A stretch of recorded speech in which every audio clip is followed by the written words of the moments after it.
Welcome to Chillin' 101. We hope this video helps. You're starting with the essentials. Install the quad lock base where you want the charger. First, confirm your phone or case is quad lock compatible so the locking mechanism engages securely. Clean the mounting surface, then attach the base or adapter and tighten screws or adhesive per instructions. Once done, route the USB power cable toward your power source, making sure cable length and strain relief will let the charger sit flush on the mount without tugging. Now you'll secure the wireless charger to the mounted base.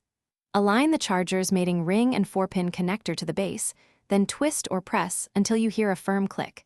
That mechanical lock ensures stable contact.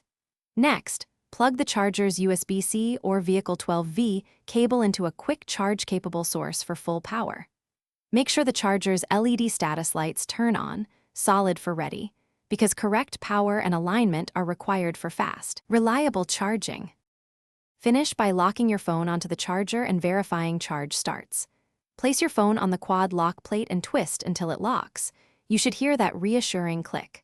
Once locked, watch for the phone's charging icon and the charger LED.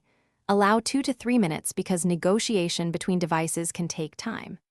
If charging does not start, remove and reseat the phone, confirm the power source provides sufficient current, and ensure the case isn't thicker than recommended. This solves most issues. Thanks for watching. Consider subscribing if we helped you.